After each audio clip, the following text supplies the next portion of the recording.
I can't reach him. Did that stupid bear forget to charge the battery? We took a quick look around the hospital, but there's no sign of him. I wonder where he went.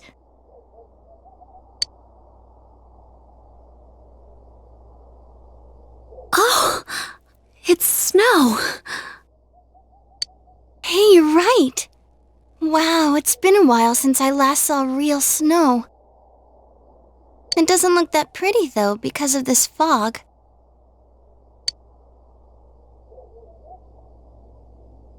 I guess this makes it the first snow of the year. It's freezing. Let's go home. Hey, Yosuke, if you find Teddy, don't forget to contact us, alright? I know. Let's meet up at the special headquarters tomorrow.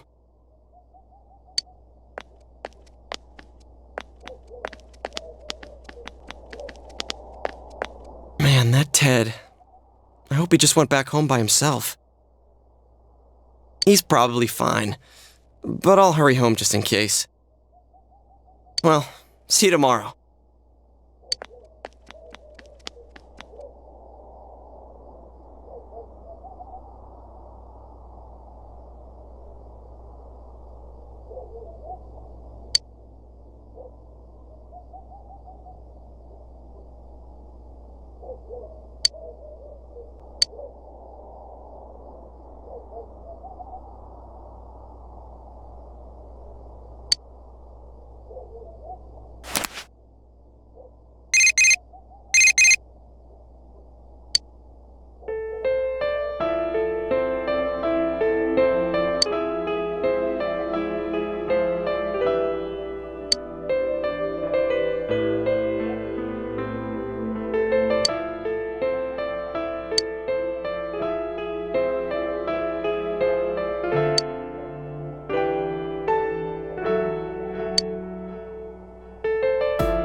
Welcome. It's been quite some time.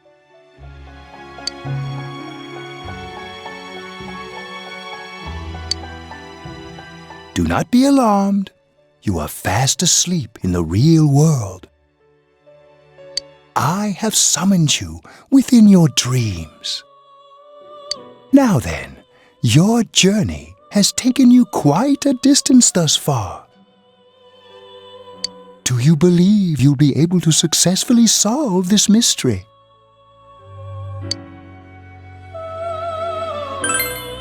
Splendid! The The precise destination of this vehicle, that too is getting rather hard to judge. If we continue driving blindly, we may end up leading you further away from the mystery that you must reach. Well, why don't we take a moment to look back on your journey? It was for that purpose that I summoned you here tonight. Margaret?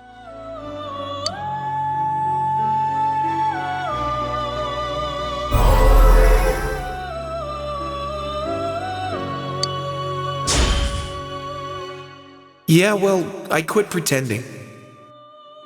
I've been trying not to think about it all this time. But I finally feel like I can face reality. You're the only one who didn't pay attention to the rumors flying around about me. You saw me as I am. What's right? What you should choose to do in life? The answers to those things lie within you. I think I need to start being more selfish. I'm going to think about my life and set my own path. We are experiencing the words engraved into your memory during your journey. Failing to understand and failing to listen are rather different things. All right, let's go ahead and think this through as much as we need. If we leave any unanswered questions behind, we'll just be lying to ourselves. I'll think as hard as I can and try to help. Come on, we've accomplished this much together, haven't we? Right. Together.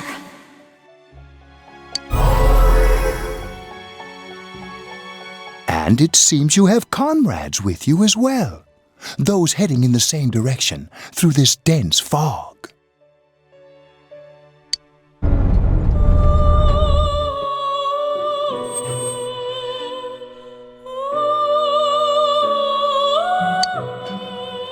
We'll be parked for the moment while I confirm our current heading. As I mentioned previously, this year will signal a great change in your life. Though there isn't much time left, it can be worth your while to take the time to stop and reflect. People are like water flowing in a river. There is only one stream, but all who pass through it are affected differently. Some travel fast. Some change their course, experiencing countless events as they travel down the river of time. Just so. The state of this room reflects the scenery of your heart. Perhaps this may be a time for contemplation rather than action.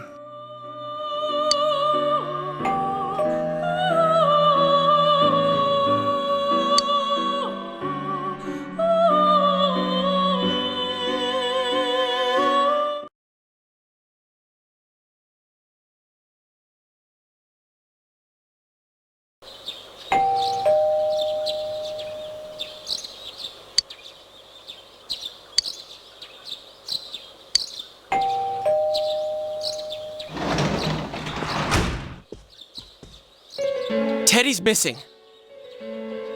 I looked all over the neighborhood, but I couldn't find him anywhere.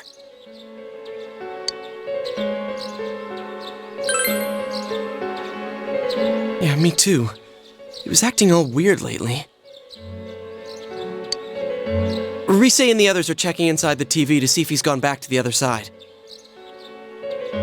We're meeting pretty soon, so will you come with me to Jeunesse?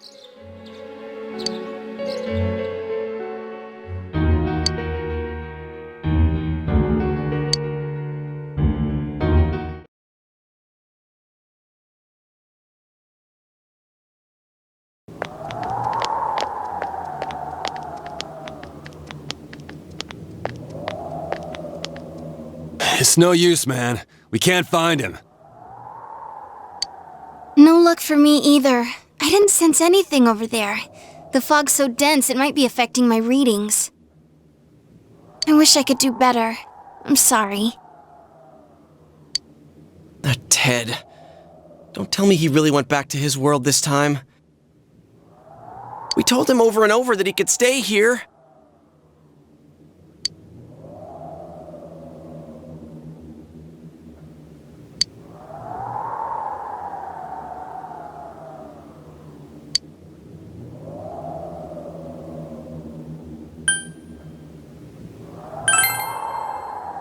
Yeah, you're right. He plays dumb a lot, but he's attached to us deep down. He wouldn't disappear without saying anything, right? I'm worried for Teddy myself, but let's trust in him and await his return. Right now, we must concentrate on the case. It won't be long before Namatame is transferred to another location. We must hurry, or we will miss our only chance to get his perspective on this. You know, I've been thinking about the case since, but something just doesn't seem right. Let's quickly review the facts. Of all the victims, only 2 were killed, Miss Yamano the announcer and Saki-san. From the documents we found in the car, we know Namatame had some sort of dealings with them. After that, there were multiple attempted murders in which we were targeted. It was only when he took Nanako-chan that we caught him in the act, identifying his modus operandi in the process. When I hear you put it like that, sounds like the dude's guilty. As a result of Namatame's arrest, the police admitted that Mitsuo Kubo was a mere copycat killer. Back up to yesterday. Remember when you said Namatame didn't have a motive to kill the announcer? That's what's bothering me. Right. Either he's completely nuts, or we're misunderstanding something. You lost me. She's trying to say that if Namatame is sane, then there may be facts in the case we don't know about yet. Sane or insane? Sounds like a play I saw before. When he talks about saving people, what does that actually mean? I don't think there's any doubt that it includes kidnapping people and throwing them into the TV. Could he mean saving them through death? He did call himself a savior and said that the other side is a wonderful world. So they'll be saved if they die? What a bunch of crap! The bastard should have gone and saved himself! What do you think, Senpai?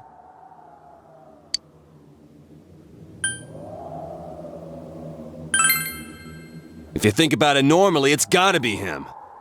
But there ain't nothing normal about that world anyways. There's something I've been wondering about for a while. When we first encountered him, he said, "You're the ones I saved. Don't worry, I'll save this girl too." So, if he saves people by killing them, did he save us too? Wouldn't he actually have failed to save us? You raise a good point. If he thinks that salvation comes only through death, his words to us make no sense. And another thing, the Namatame who appeared on the Midnight Channel said he failed to save Nanako-chan. Well, maybe he really was trying to save the victims by putting them inside the TV. Come on, don't get all quiet like that. You guys know I just say the first dumb thing that pops into my head. The possibility that he truly intended to save us. But he's still the one who threw in Saki-senpai and that announcer, right? Sure, we haven't nailed down his motives, but that doesn't change the fact that he killed them. Or what? You think someone else was involved? What makes you think so?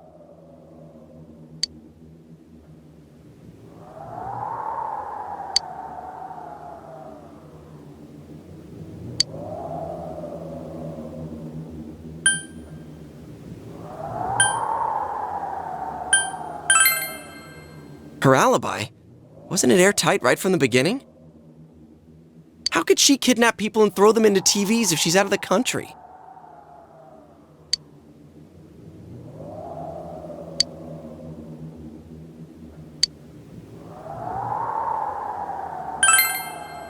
But that points straight at Namatame. Come on, man!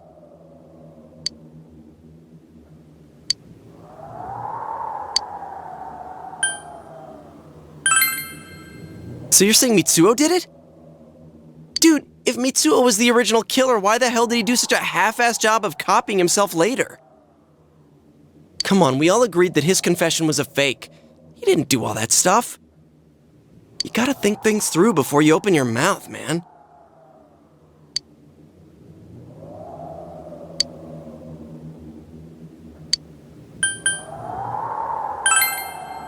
Morning letter? Oh yeah! Whatever happened to that thing? If Namatame's the killer, he must have been the one who wrote it, right? Let's review them.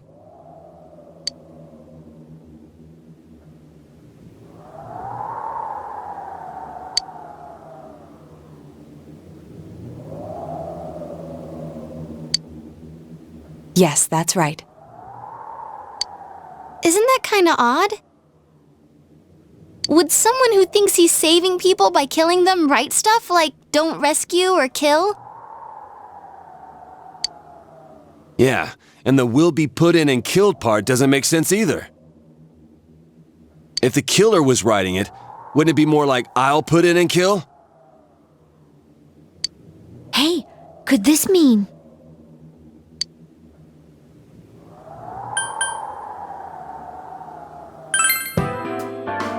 Yeah.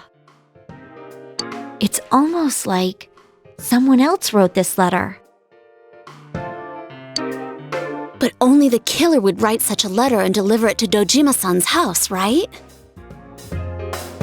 If someone else wrote it, that could only mean... Dear God.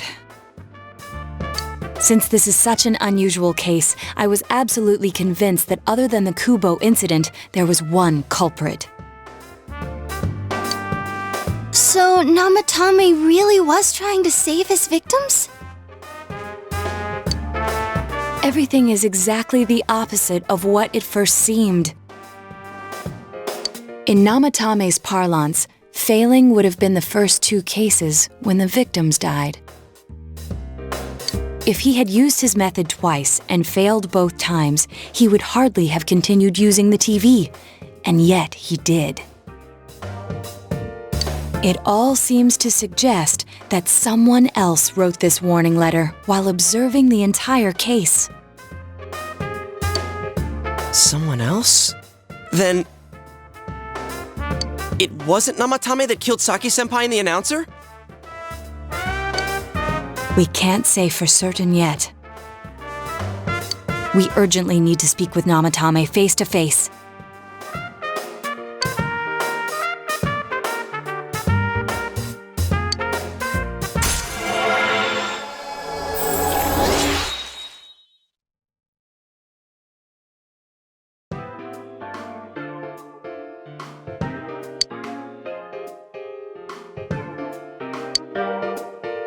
How though? After what happened yesterday, they said they're gonna tighten security. I have a plan. But there's no time to waste. Let's hurry to the hospital.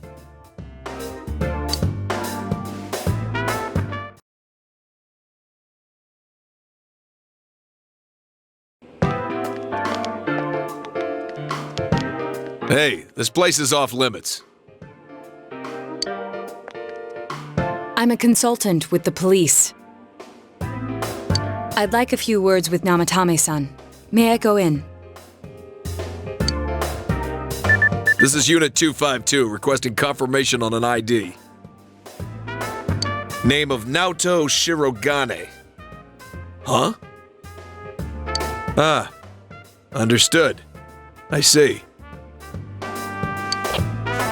Well, you're on the list. I can give you a few minutes, but I'll have to record your conversation with him for security purposes.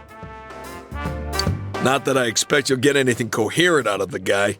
He's been spouting nothing but gibberish. I'd like him to accompany me as well. He has no identification, but this is an emergency situation, and he's here in Detective Dojima's stead. Huh? Detective Dojima sent him? I wasn't informed of this. I'll vouch for his identity. Well, I guess it's better than dealing with the man himself. We have our hands full with the transport procedures, so the last thing we need is Detective Dojima running wild. Detective Adachi is busy somewhere too. This is Unit 252. Huh? I see. Has something happened? There's something about a suspicious object out in the lobby. Ah, well then, this works out nicely. You should back up your colleagues downstairs. We'll keep watch over Namatame-san. A disturbance in a hospital lobby, after all. It sounds serious. If anything happens, hit the nurse call button. I'll leave the rest to you. Understood. Please be careful.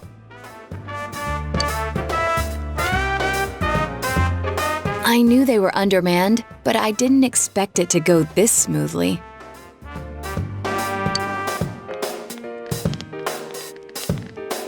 Wow! There's nothing much inside that suspicious object. So he won't be gone long. All right, then now's our chance to talk to Namatame.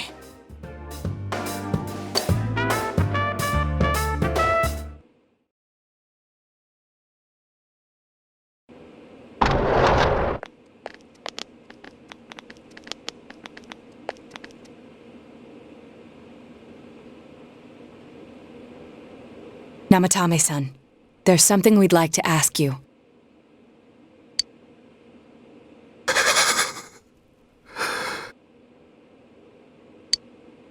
It's tempting to think that you were the culprit behind this entire case.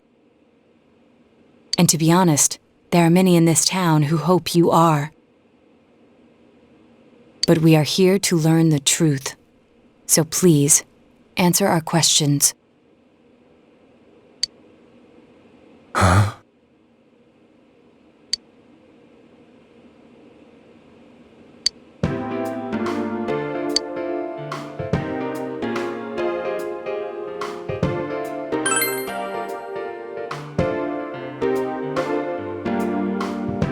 Huh?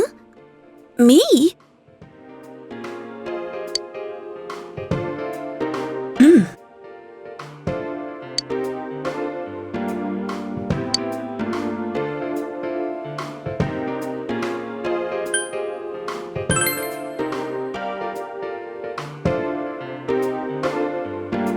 No.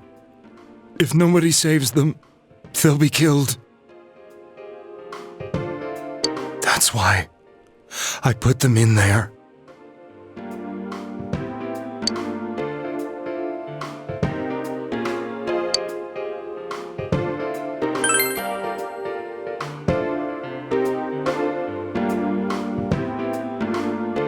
They were killed. I couldn't save them. Then tell me if my estimation is correct so far. After discovering the Yamano and Konishi incidents, you realized an appearance on the Midnight Channel meant certain death. Thus, to save her from that fate, you kidnapped Yukiko Amagi. You couldn't let her be killed, so you threw her into the TV, preventing the killer in this world from reaching her. And you repeated the process as more individuals appeared on the Midnight Channel.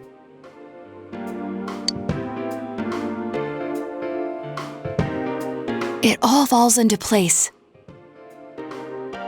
His body is weak, but his mind is sound. He's trying to tell us the truth. Yeah, but if the stuff he's saying is true... There's another killer who murdered the first two victims? Indulge us in a few more questions.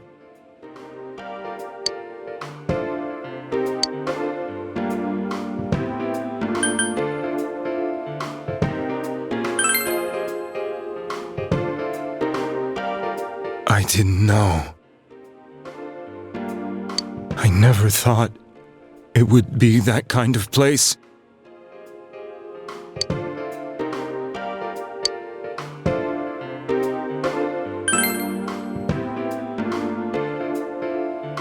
I have no idea. I want to know that too.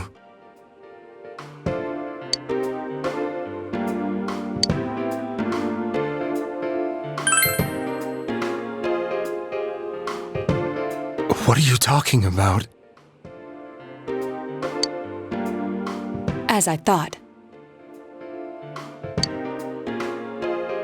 You believe me? Did they find him?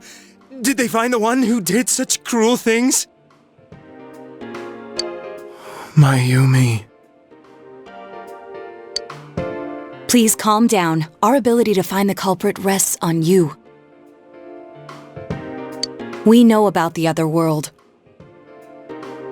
In fact, we're the only ones who can fully understand what you have to say.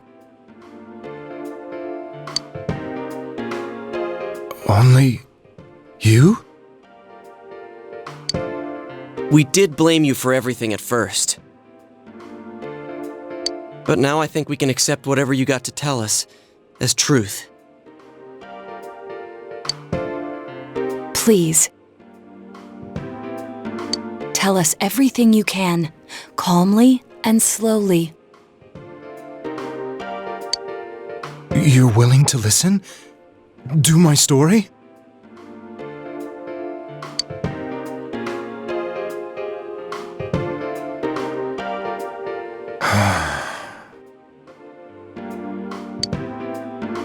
All right.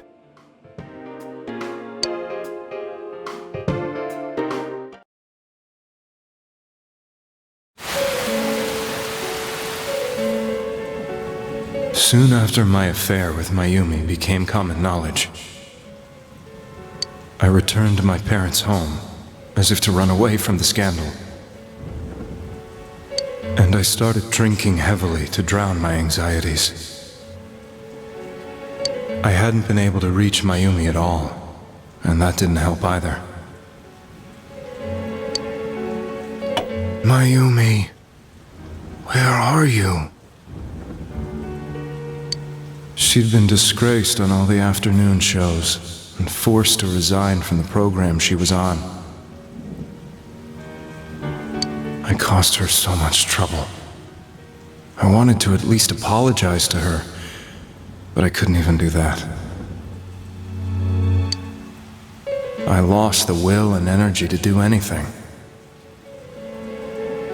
Then, one day, the rumor I heard some time ago came back to me.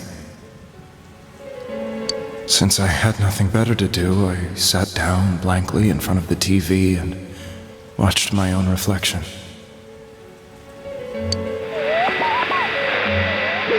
And all of a sudden, there was Mayumi. Mayumi? Is that you?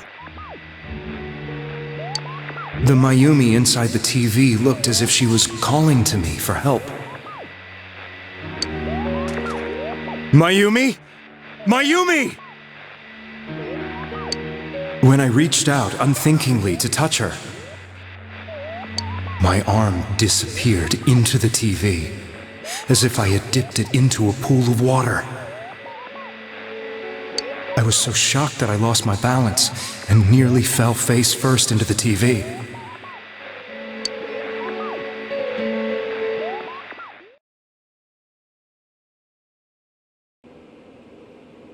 I was so scared. I couldn't understand what just happened. I thought maybe I'd gone insane. In the end, I decided to think of it as just a dream, and I went back to the city the next day after finishing work. The next afternoon when I got to work, I was fired on the spot, as I expected. That wasn't what broke me, though. It was Mayumi being found dead. And not just that, but it had happened in my hometown.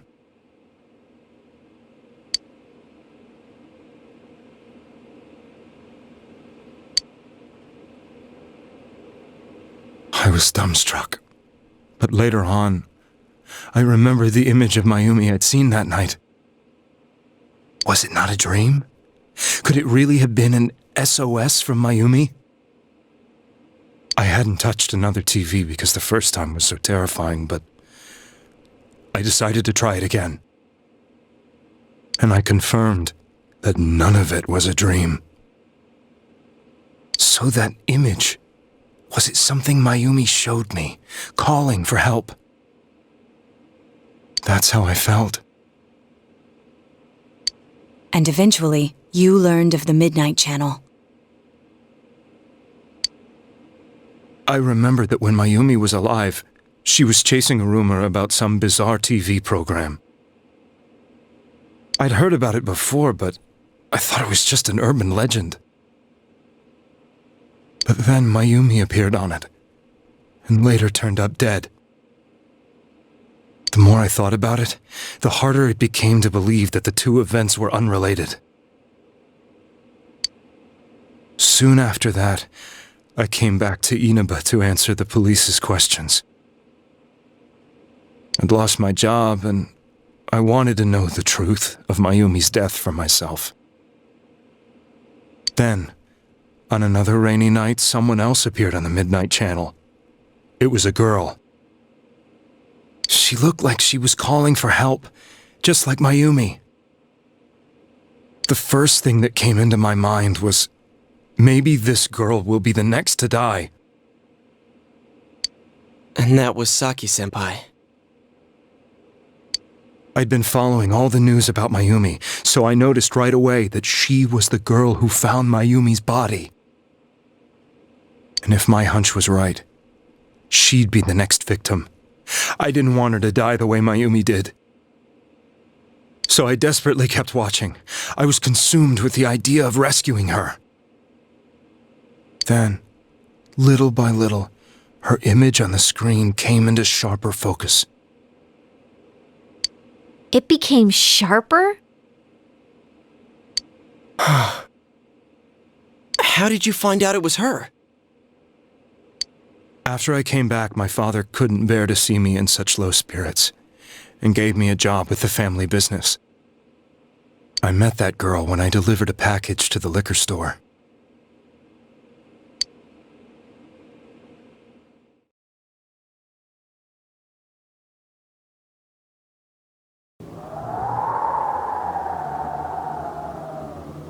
After agonizing over it, I decided to meet her, and told her to be careful.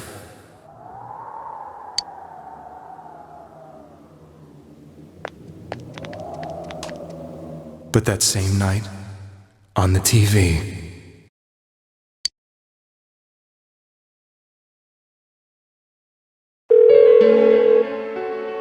she looked as if she was being engulfed by some black shape. She was writhing in pain. That's why I warned her. Why won't she pick up the phone? Come on! Please!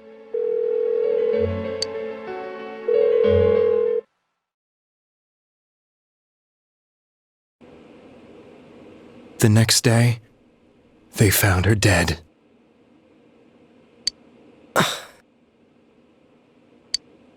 I knew she was going to be murdered, but I couldn't save her. I blamed myself, thinking there must have been something I could have done. There was no one who depended on me. Nobody at work, not even my wife. Mayumi was the only one who accepted me for who I was.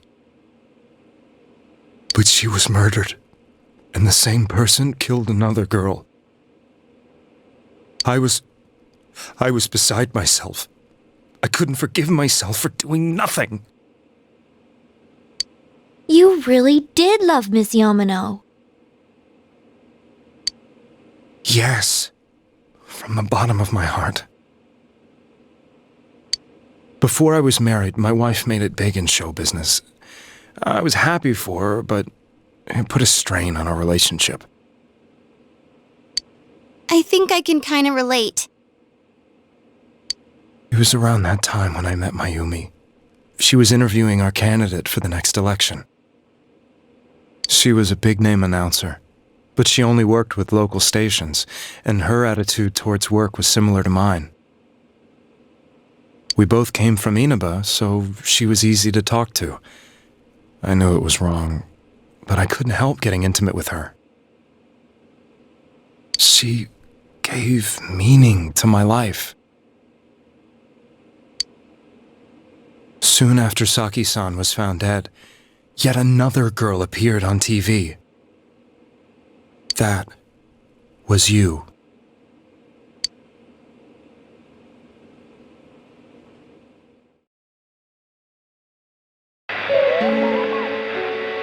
She'll be kidnapped next, and murdered. I can't let her end up like Mayumi and that other girl. This time, I'm gonna do something. My opponent was a murderer who left no clues to his identity. I thought hard about what I could do to protect her from someone like that. I'll never convince her. If she gets suspicious and they arrest me, who'll save her then?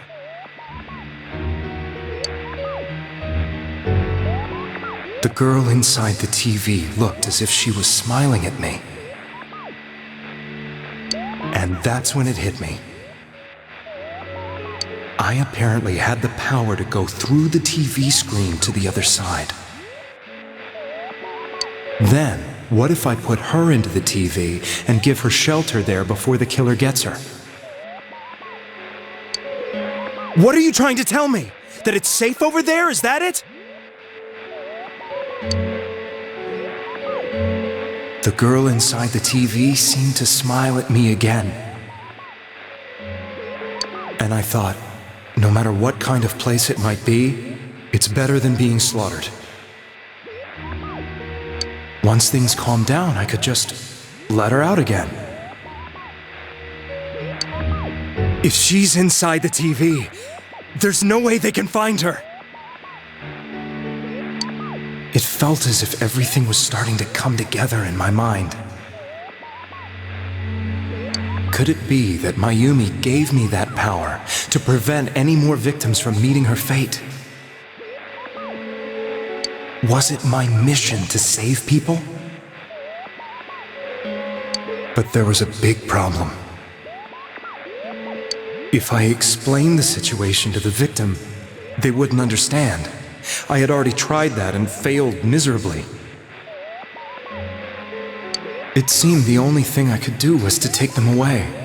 If that was my mission, I'd just have to do it. Or so I thought. Mayumi, please lend me your strength.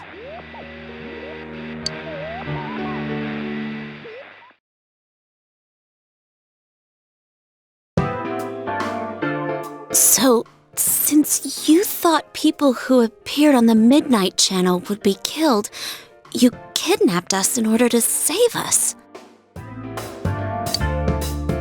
Mission? Give me a break! You never stopped and wondered about any of this? I thought I was the only one who could help them. I did call the police, but they didn't believe me. I knew the area well, thanks to my job. I had a large truck, and I could move around without suspicion. I thought my job as a delivery man would be the perfect cover for my mission. I thought no one else could do it. But are you telling me that I wasn't saving them? If a person is still within the TV world when the fog appears here, they will die. Beginning with Yukiko-san, the people you thought you had been saving were, in fact, in mortal peril. It was my friends here who really saved us all. I had a feeling that was it. When I went after that little girl and entered the TV myself, for the first time, I had some doubts about myself. You refer to Nanako-chan, correct? The police were after me, so I had to get away. But I still felt I needed to do everything I could to save that poor little girl. That's why I went in after her. But the TV world was completely different than I imagined. Such an abominable, grotesque place. I knew that the three of you who I saved went back to your normal lives, so I didn't realize how terrible that world was. I never knew you couldn't even get out of that place on your own. No, that's a cowardly way to put it. I'd probably already begun to realize that it was a dangerous place. If I hadn't, I wouldn't have gone to see you all. See us? Wait, are you talking about the concert we did at Juness? Yes. I wanted to know why the ones I saved were all hanging out with each other, and how much you remembered. But in the end, I couldn't bring myself to say anything and ran home. I must have felt too guilty. But all the doubts and anxieties I'd been unconsciously suppressing exploded out when I entered the television myself. I thought I was going insane. I probably did. And you know the rest. When I came to, I was lying in a hospital bed. You really were trying to save people. But I ended up doing just the opposite. What a fool. I always wanted to enter the world of politics and become useful to society. But after losing my job and the woman I loved, all I had left was this power. I convinced myself that world was some sort of sanctuary, and I secretly believed myself to be a hero.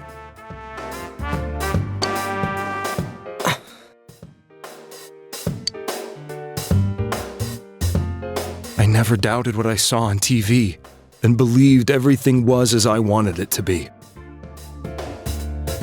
I didn't think for myself at all. That's why I couldn't protect them. I'm to blame for all of this.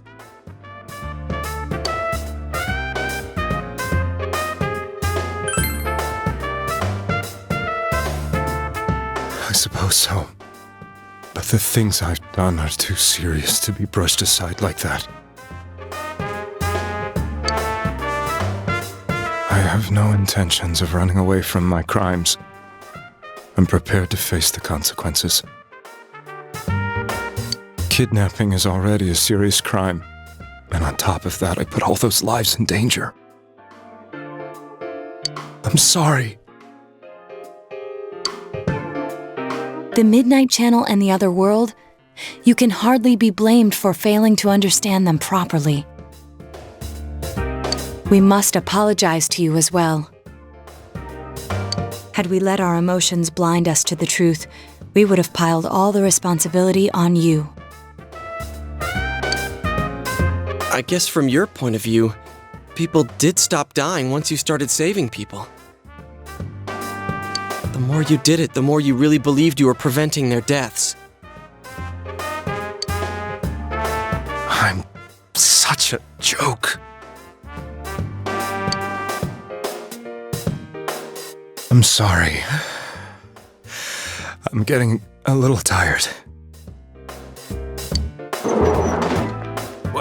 What are you all crammed in here for? My apologies. We'll be leaving now. Wait. I beg you, please, find whoever's behind this. You children are the only ones who know about that world.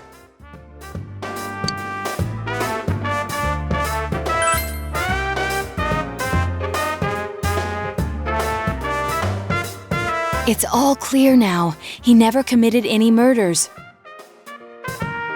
It was another party who threw the first 2 victims into the TV.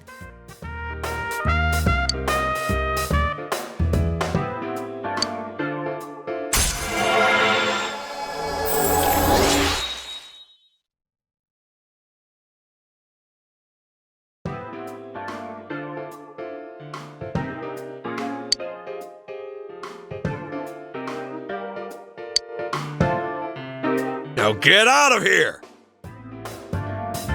I told you, he's almost ready to be transported. We can't have anything else happen. Sheesh, I better not see you rascals here again.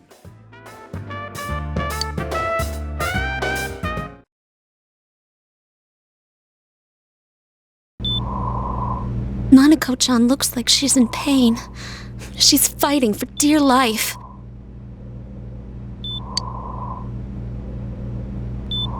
This was the last place we saw Teddy, right? He was so worried about her. How can he flake out like this when we have to find the real killer? The police consider the matter closed. We'll have to do all the investigation from here on out.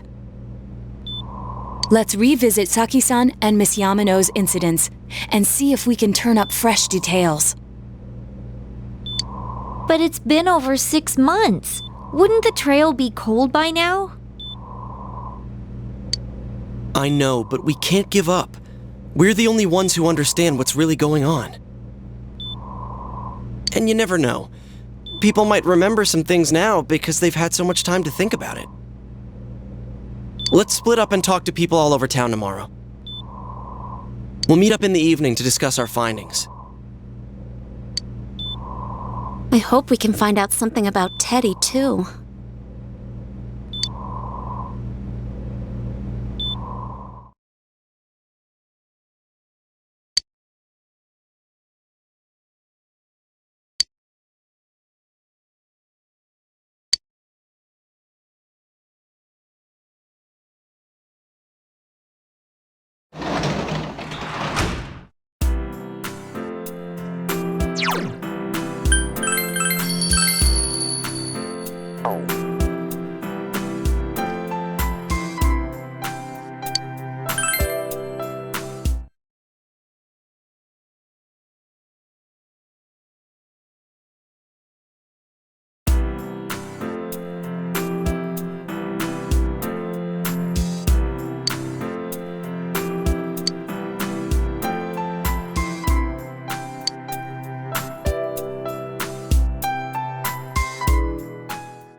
seriously pooped. This stuff's a lot harder when you don't have a badge to flash. I walked around all day and didn't hear anything good. It was the same for me. There was absolutely no talk about the case whatsoever, let alone the true culprit. Ditto for me. Actually, in my case, I kept getting bombarded with questions and couldn't get them onto the main subject at all. The killer must be pretty good to have pulled this off without being seen by anyone in this small town. What should we do? Well, 1 steak bowl, please. That's not what I meant. But then again, I guess we might as well take a break. I'll have a crab and egg fried rice. I'll have roast pork ramen with extra noodles.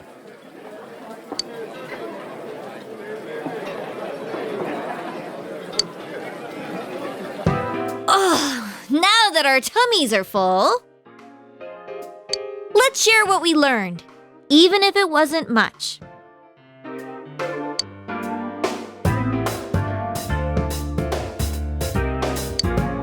So, to sum up, there really was no new information.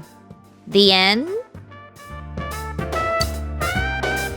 The police had an unusually large number of officers in their initial investigation of the first 2 incidents.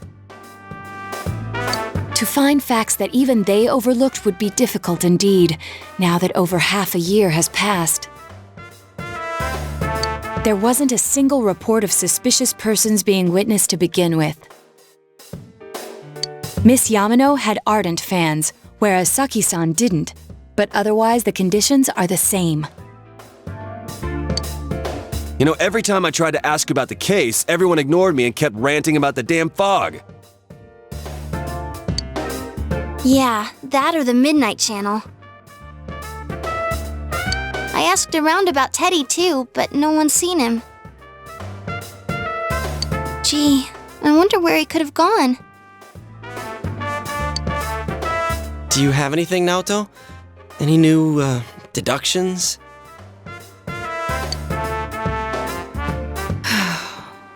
Without any new data to work with, there isn't much I can do. But there must be someone in town who meets all the criteria for this case. The killer must have a connection to both Saki-san and Miss Yamano, as well as be in a position to observe our actions periodically to some extent. Finally, it must be someone who could approach Senpai's house without arousing suspicion.